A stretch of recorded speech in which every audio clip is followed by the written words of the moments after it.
नमस्कार, आप देख रहे हैं टॉप एजेंडा। मैं हूं आपके साथ उन्नति भटनागर। बुलेटिन की शुरुआत दिल्ली से बड़ी खबर के साथ। बेंगलुरु में प्रधानमंत्री नरेंद्र मोदी का आज भव्य रोड शो। 37 किलोमीटर लंबा रोड शो करेंगे प्रधानमंत्री नरेंद्र मोदी। नम्मा कर्नाटक रोड शो बेंगलुरु में 17 विधानसभा क्षेत्रों को कवर करेगा। 2 चरणों में होगा पीएम मोदी का रोड शो। सुबह 11 बजे से दोपहर 1 बजे तक 10.1 किलोमीटर की दूरी तय करेंगे प्रधानमंत्री मोदी। शाम 4 से 10 बजे तक 26.5 किलोमीटर की दूरी तय की जाएगी। रोड शो में 10 लाख से ज्यादा लोगों के जुटने की उम्मीद है। तो प्रधानमंत्री नरेंद्र मोदी का आज खास दौरा और इस दौरान ताबड़तोड़ रोड शो उनके निर्धारित हैं, जहां 2 चरणों में रोड शो होंगे। कुल मिलाकर 37 किलोमीटर ये रोड शो प्रधानमंत्री नरेंद्र मोदी का होगा। विशेष तैयारियां इंतजाम किए गए हैं, किसी भी तरीके से कोई अव्यवस्था सामने ना आए। प्रधानमंत्री के दौरे के दौरान कोई उनकी सुरक्षा में चूक ना हो, इसको लेकर विशेष ख्याल रखा जा रहा है। एसपीजी और तमाम प्रशासन मुस्तैद है प्रधानमंत्री की सुरक्षा को लेकर। नम्मा कर्नाटक रोड शो होगा प्रधानमंत्री नरेंद्र मोदी का। 2 चरणों में प्रधानमंत्री का यह भव्य रोड शो सुबह 11 बजे से दोपहर 1 बजे तक भव्य रोड शो उनका निर्धारित है। अपडेट ले लेते हैं, हमारे संवाददाता पीयूष तिवारी हमारे साथ जुड़ गए हैं। पीयूष, क्या कुछ जानकारी? देखिए, आज प्रधानमंत्री नरेंद्र मोदी के भव्य रोड शो हैं। 2 चरण में ही रोड शो होंगे। 10 लाख से ज्यादा लोगों के जुटने की उम्मीद है। तो एक तरफ शक्ति प्रदर्शन और दूसरी तरफ प्रचार की ये बड़ी तैयारी। बिल्कुल, अगर बात करें तो भारतीय जनता पार्टी ने कर्नाटक विधानसभा चुनाव में कहीं ना कहीं अपनी ताकत झोंक दी और इसी कड़ी में प्रधानमंत्री नरेंद्र मोदी का आज रोड शो भी है कर्नाटक के बेंगलुरु में। अगर हम बात करें तो जेपी नगर तक ये रोड शो होगा और निश्चित रूप से इसको भव्य बनाने के लिए काफी वहाँ पर तैयारियां की गई है। लाखों की संख्या में जो भारतीय जनता पार्टी के जो कार्यकर्ता है और इसके साथ ही आम जो जनता है वो भी वहाँ पे पहुंचेगी। और कहीं ना कहीं इस रोड शो की अगर हम बात करें तो वहाँ जहाँ पे ये रोड शो होने वाला है वहाँ पे प्रधानमंत्री नरेंद्र मोदी के पोस्टर और बैनर लगाए गए हैं। इसके अलावा सुरक्षा व्यवस्था भी के चाक चौबंद जो इंतजाम है वो किए गए हैं। क्योंकि 10 बजे के आसपास ये रोड शो शुरू हो जाएगा। इसके अलावा प्रधानमंत्री नरेंद्र मोदी आज 2 बजे के आसपास कर्नाटक में एक जनसभा को भी संबोधित करते हुए नजर आएंगे। तो तमाम बड़े दिग्गज चेहरों की आज रैली है। आज बीजेपी के राष्ट्रीय अध्यक्ष जेपी नड्डा भी जनसभाओं को संबोधित करेंगे। इसके अलावा अगर हम गृह मंत्री अमित शाह की बात करें, उनकी भी की जो रोड शो है या पब्लिक मीटिंग यानी जनसभाएं हैं वो भी करते हुए नजर आएंगे। लेकिन प्रधानमंत्री के रोड शो को देखते हुए वहां पे जो ट्रैफिक व्यवस्था है उसको भी कहीं ना कहीं डाइवर्ट कई जगहों पे किया गया है। इसके अलावा वहाँ पे तमाम जो बीजेपी के पदाधिकारी हैं, राष्ट्रीय पदाधिकारी खास तौर पे वो दिल्ली से वहाँ पे पहुंचे हुए हैं। तो करीब बताया जा रहा है कि 3.5 घंटे का रोड शो होगा और इसके साथ ही इस पार्टी ने इस रोड शो का नाम नम्मा बेंगलुरु नम्मा हेम रखा है।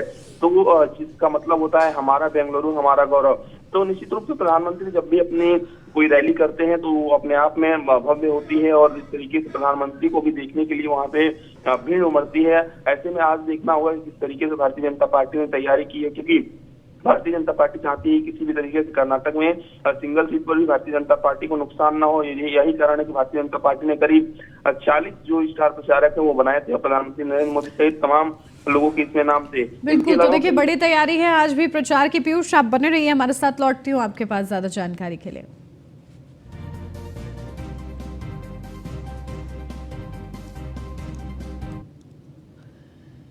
लखनऊ से अब खबर। सीएम योगी आदित्यनाथ का कर्नाटक का आज खास दौरा। कर्नाटक में कई जनसभाओं को संबोधित करेंगे सीएम योगी। बीजेपी प्रत्याशियों के पक्ष में मतदान की अपील करेंगे। सुबह 10:30 बजे चिकमंगलूर के कोप्पा में सभा की शुरुआत होगी और सीएम योगी आदित्यनाथ का ये विशेष दौरा स्टार प्रचारक के रूप में लगातार सीएम योगी आदित्यनाथ के दौरे हो रहे हैं कर्नाटक के और इसी कड़ी में आज भी उनका कर्नाटक का दौरा है और जनसभाएं भी निर्धारित हैं, रोड शो भी है। तो सीएम योगी आदित्यनाथ का ये विशेष कार्यक्रम, तमाम दिग्गजों की फौज कर्नाटक में प्रचार प्रसार कर रही है।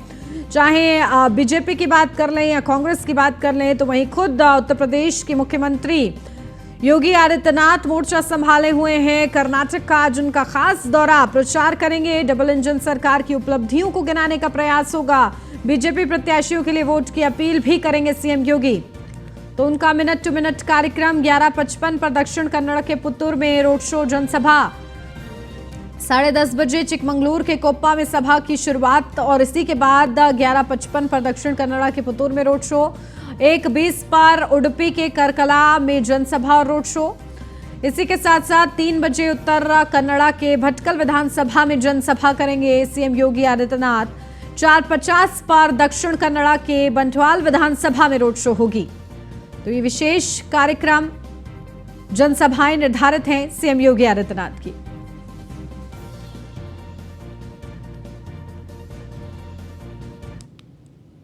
कर्नाटक विधानसभा चुनाव में कांग्रेस ने भी अपनी पूरी ताकत झोंक रखी है। कांग्रेस नेता राहुल गांधी, मल्लिकार्जुन खड़गे, प्रियंका गांधी चुनावी मैदान में सक्रिय हैं।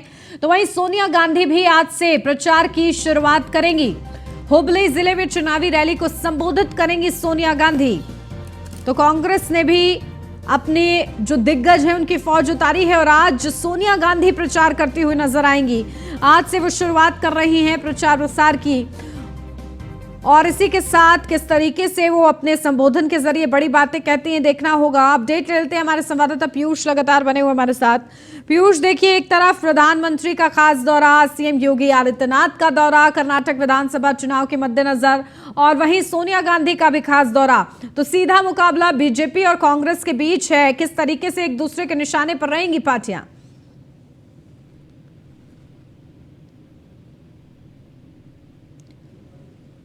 पीयूष, मेरी आवाज मिल रही है आपको?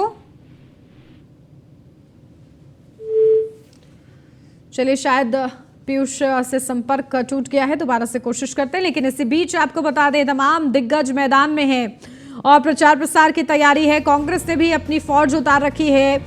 महासचिव प्रियंका गांधी वाड्रा हैं मैदान में, राष्ट्रीय अध्यक्ष मल्लिकार्जुन खड़गे हैं, कांग्रेस नेता राहुल गांधी हैं और अब मैदान में सोनिया गांधी भी नजर आएंगी, जहां से वो प्रचार की शुरुआत करेंगी।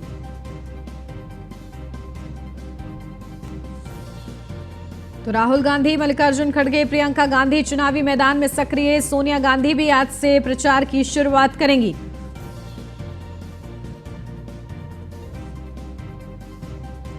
तो हुबली जिले में चुनावी रैली को संबोधित करेंगे सोनिया गांधी। कर्नाटक विधानसभा चुनाव में कांग्रेस ने अपनी पूरी ताकत झोंक रखी है।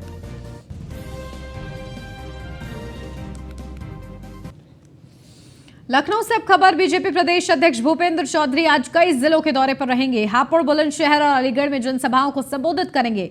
बीजेपी प्रदेश अध्यक्ष बीजेपी प्रत्याशियों के पक्ष में मतदान की अपील करेंगे।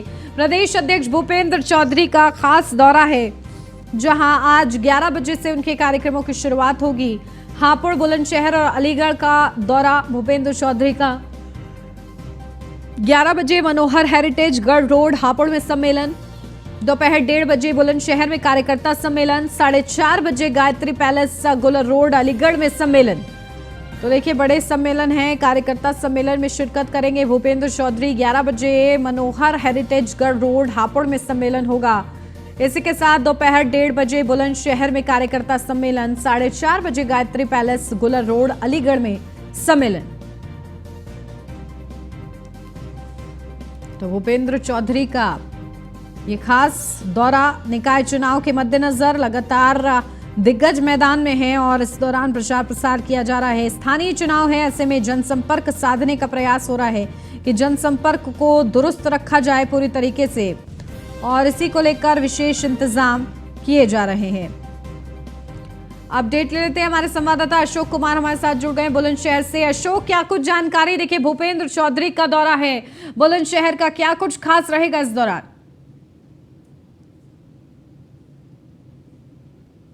1:30 बजे पहुंचेंगे चौधरी। कहीं ना कहीं कल मुख्यमंत्री आए थे, मुख्यमंत्री ने पूरी बाकायदा जीरो टॉलरेंस को लेकर, अपराध मुक्त को लेकर जिस तरीके को वोटों को साधने का उन्होंने निशाना था, और केंद्र सरकार और राज्य सरकार के जो कराए गए विकास कार्यों पर उन्होंने तमाम पूरी तरीके से कार्यकर्ताओं को बताया कि जीत का मंत्र दिया, और कहीं ना कहीं जिस तरीके से बताया कि मेडिकल कॉलेज हमने बुलंदशहर में दिया है और बुलंदशहर से निकट जेवर एयरपोर्ट दिया था। कहीं ना कहीं आज प्रदेश अध्यक्ष आ रहे हैं। प्रदेश अध्यक्ष की संगठन के समिति के जितने भी अध्यक्ष हैं उनके साथ बैठक करेंगे और बैठक के बाद में वो कार्यकर्ताओं को जीत का मंत्र देगी। कहीं ना कहीं बीजेपी 2024 का चुनाव को लेकर पूरी ताकत झोंक रही है, जिसके नतीजा आप खुद देख सकते हैं कि तमाम दिग्गज नेता बुलंदशहर का दौरा कर रहे हैं। आज बाबूजी कल्याण सिंह के बेटे का भी करीबन 6 निकायों में दौरा है और कार्यकर्ताओं के साथ जनसभा को संबोधित करेंगे। वहीं प्रदेश अध्यक्ष करीबन नुमाइश मैदान में पहुंचेंगे 1:30 बजे और समिति के जितने भी अध्यक्ष हैं उनके साथ बैठक करेंगे और कार्यकर्ताओं को संबोधित करेंगे। 17 निकाय चुनाव है। 17 निकाय चुनाव को लेकर जिस तरीके से मजबूती के साथ भारतीय जनता पार्टी संगठन के जितने भी कार्यकर्ता हैं जनसंपर्क कर रहे हैं, कहीं ना कहीं विपक्ष भी कहीं दूर दूर तक भी नजर नहीं आ रहा, कहीं अखिलेश भी नजर नहीं आ रहे हैं। तो बीजेपी पूरी तरीके से 2024 को लेकर चुनाव लड़ रही है। ये सेमीफाइनल माना जा रहा है। हालांकि अब देखना होगा जिस तरीके से जनसंपर्क करे जा रहे हैं। 11 मई को चुनाव यहाँ वोटिंग डाली जाएगी, 13 मई को चुनाव के नतीजे आएंगे। नतीजे के बाद में मालूम हो पाएगा जनसंपर्क कितना कारगर साबित हुआ। हालांकि जिस तरीके से कल मुख्यमंत्री भी आए थे, उन्होंने साफ कह दिया कि अपराध छोड़ के जा रहे हैं। यूपी में चंगा है और पहले अपराधियों युवाओं को हाथ में तमंचा थमा देते थे, अब युवाओं को हाथ में हम टैबलेट थमा रहे हैं। कहीं ना कहीं ये सब मामला ये वोटरों को लुभाने के लिए, वोटरों को समझाने के लिए अपने कार्यकर्ताओं को जीत का मंत्र दिया। वहीं प्रदेश अध्यक्ष जाट नेता हैं और जाट क्षेत्र में करीबन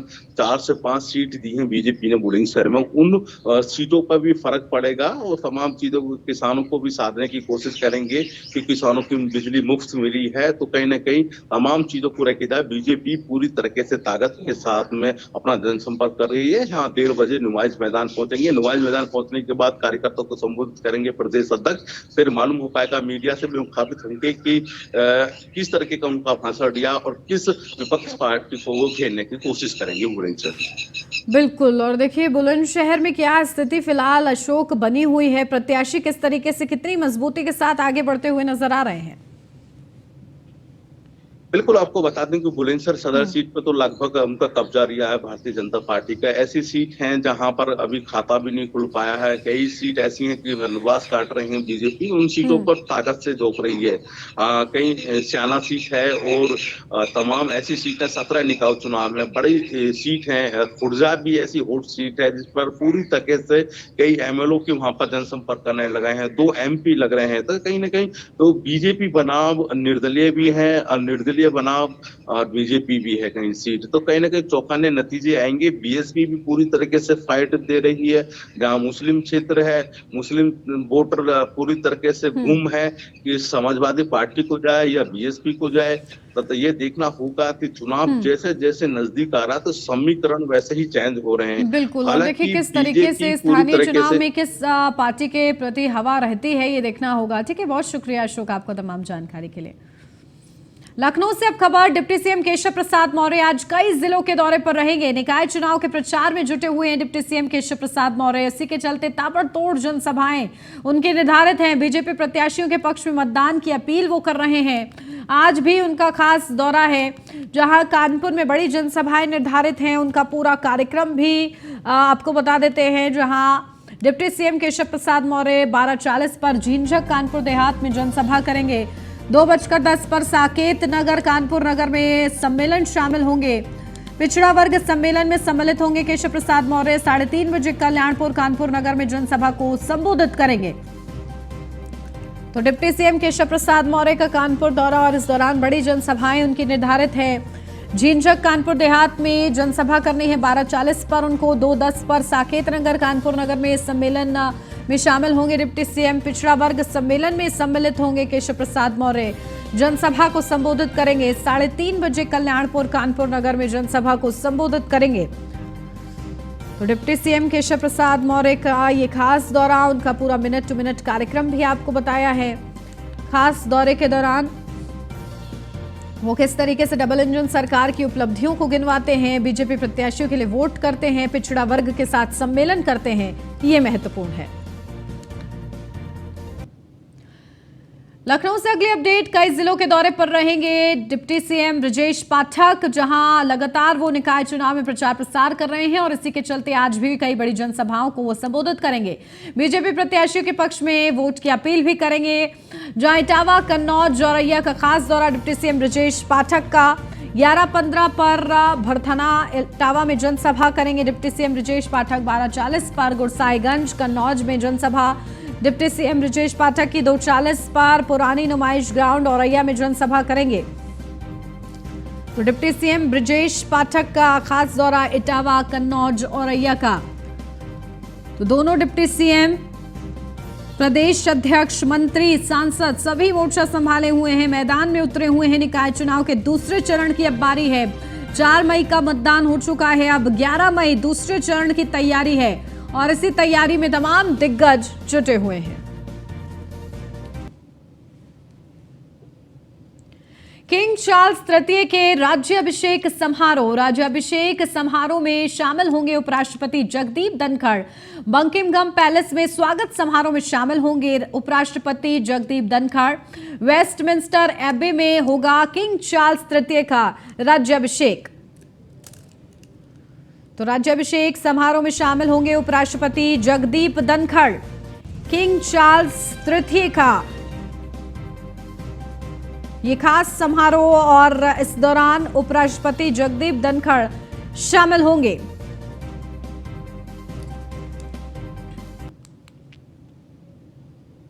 पाकिस्तान के विदेश मंत्री बिलावल भुट्टो जरदारी शंघाई सहयोग संगठन की बैठक में शिरकत करने भारत पहुंचे। यहां उन्होंने कश्मीर से लेकर आतंकवाद पर बड़ी बड़ी बातें कह डाली। इसके बाद भारत के विदेश मंत्री जयशंकर ने उन्हें जो टूक जवाब दिया, इस तरह के जवाब की उम्मीद शायद पाकिस्तान को नहीं थी।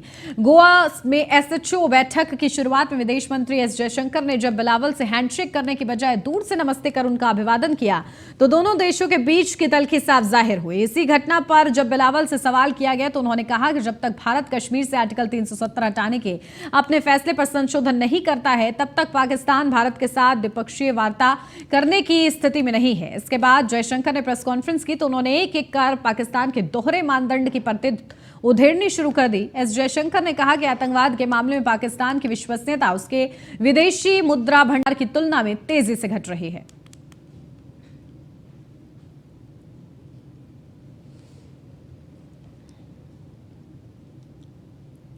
भारतीय star javelin thrower Neeraj Chopra ने फिट होने के बाद शानदार तरीके से अपने नए सत्र की शुरुआत की है। नीरज ने दोहा डायमंड लीग में बेहतर प्रदर्शन करते हुए उसमें जीत दर्ज की। दोहा के कतर में हुए इस इवेंट में नीरज ने अपने पहले ही प्रयास में जेवलिन को 88.67 मीटर दूर फेंककर सभी को पीछे छोड़ दिया। दोहा डायमंड लीग में नीरज के बाद टोक्यो ओलंपिक में सिल्वर मेडल जीतने वाले जैकब वर्डलेच दूसरे स्थान पर रहे। नीरज ने इस जीत के साथ एंडरसन पीटर्स से भी अपनी पिछली हार का बदला ले लिया। एंडरसन ने पिछली बार दोहा डायमंड लीग में नीरज को पछाड़ते हुए खिताब अपने नाम किया था। नीरज के इस इवेंट में प्रदर्शन पर बात की जाए तो उन्होंने अपने पहले प्रयास में जेवलिन को 88.67 मीटर दूर फेंका था।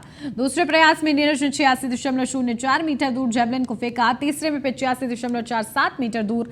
चौथा प्रयास नीरज का फाउल हो गया और पांचवें प्रयास में नीरज ने जेवलिन को 85.37 जबकि छठे प्रयास में नीरज ने 86.52 मीटर जेवलिन को फेंका है।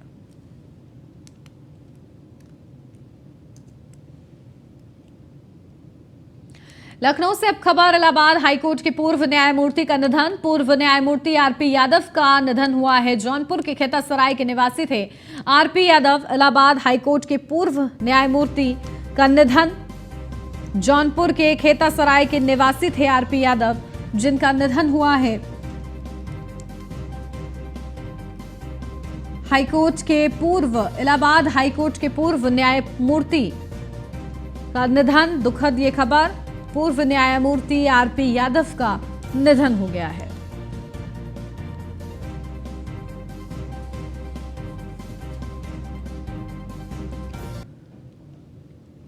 संभल में बीजेपी ने 2 पदाधिकारियों को 6 साल के लिए निष्कासित किया है। दोनों पदाधिकारियों को निकाय चुनाव में पार्टी प्रत्याशियों के खिलाफ जाकर चुनाव लड़ने की सजा मिली है। भारतीय जनता पार्टी के पश्चिमी उत्तर प्रदेश के क्षेत्रीय अध्यक्ष सत्येंद्र सिसोदिया ने प्रेस रिलीज जारी कर बताया कि पार्टी प्रदेश अध्यक्ष के निर्देश पर यह कार्रवाई की गई है। आर्थिक प्रकोष्ठ के क्षेत्रीय सह संयोजक विकास वार्ष्णेय और शक्ति केंद्र प्रभारी एवं महिला मोर्चा की पूर्व जिला मंत्री बबीता शर्मा को अध्यक्ष पद के उम्मीदवार राजेश शंकर राजू के खिलाफ चुनाव लड़ाने के लिए यह कार्रवाई की गई है।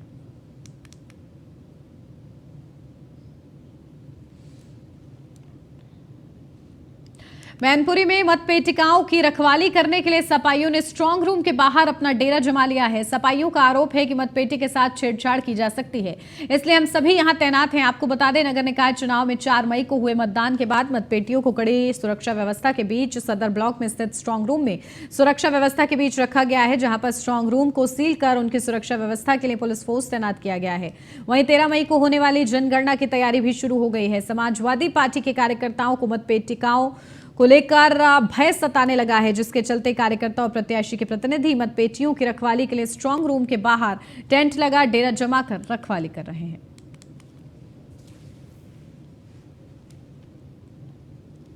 कानपुर से अब खबर, बजरंग दल पर प्रतिबंध लगाने के खिलाफ बजरंग दल कार्यकर्ताओं में आक्रोश। बजरंग दल कार्यकर्ताओं ने कांग्रेस पार्टी और राहुल गांधी का पुतला फूंका है।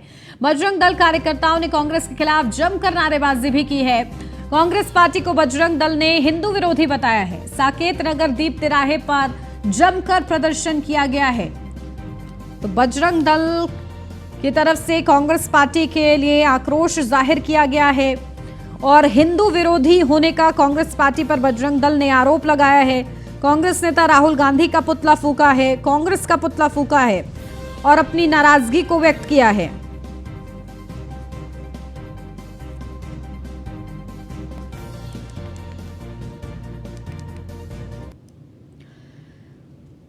बुद्ध पूर्णिमा के अवसर पर उत्तर प्रदेश संस्कृति विभाग की क्षेत्रीय पुरातत्व इकाई और लाल बहादुर शास्त्री स्मृति भवन संग्रहालय में कार्यक्रम आयोजित किए गए। इस दौरान भारत के प्रमुख बौद्ध स्थलों पर आधारित छायाचित्र प्रदर्शनी व बुद्ध चरित्र एक पुराणावलोकन विषयक व्याख्यान का आयोजन किया गया। प्रदर्शनी में लुम्बिनी, कपिलवस्तु, बोधगया, सारनाथ, कुशीनगर, वैशाली, राजगीर, कौशाम्बी, श्रावस्ती, संकिसा, रांची, नालंदा, विक्रमशिला, रामपुर व लौरियानगढ़ आदि महत्वपूर्ण स्थलों के लगभग 50 छायाचित्र प्रदर्शित किए गए। इसी क्रम में आयोजित व्याख्यान में बुद्ध के जीवन चरित्र पर परिचर्चा की गई। इस अवसर पर डॉक्टर अर्चना शर्मा, डॉक्टर स्वतंत्र सिंह समेत बड़ी संख्या में लोग मौजूद रहे।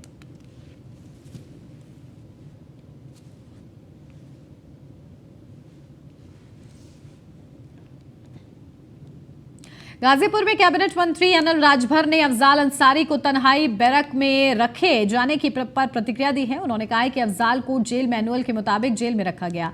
सब कुछ न्यायालय की नजर में है और न्यायालय के आदेश पर जेल प्रशासन काम कर रहा है। वहीं उन्होंने सुबह सपा अध्यक्ष ओम प्रकाश राजभर पर निशाना साधा। उन्होंने कहा कि ओपी राजभर कंफ्यूज नेता है। जो नेता फ्रस्ट्रेशन में इधर उधर घूम रहा है, उसकी चर्चा बेमानी है।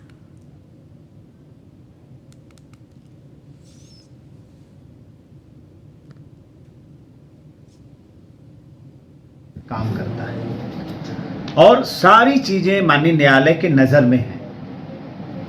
माननीय न्यायालय के आदेश के हिसाब से प्रशासन कार्रवाई करता है, जेल का प्रशासन कार्रवाई करता है। माननीय न्यायालय के जो आदेश है उसका अक्षरशः पालन प्रशासन कर रहा है। देखिए, बहुत कंफ्यूज नेता है ओम प्रकाश राजभर, है ना। वो उनका कंफ्यूजन कभी खत्म नहीं हो सकता। तो इस तरह के लोगों के बारे में क्या बात करना, जिसका कुछ पता नहीं, आगे पीछे कुछ पता नहीं। विश्व स्वास्थ्य संगठन ने शुक्रवार को घोषणा की है कि वैश्विक स्वास्थ्य आपातकाल के रूप में कोविड-19 महामारी अब खत्म हो गई है। डब्ल्यूएचओ के महानिदेशक डॉक्टर टेड्रोस अधनॉम घेब्रेयेसस ने कोविड-19 और वैश्विक स्वास्थ्य मुद्दों पर एक मीडिया ब्रीफिंग को संबोधित करते हुए ये घोषणा की है। उन्होंने कहा है कि मैं बड़ी आशा के साथ कोविड-19 के विश्व से खत्म होने की घोषणा करता हूं। हालांकि इसका मतलब ये नहीं होगा कि विश्व पर कोविड-19 का खतरा बिल्कुल नहीं होगा।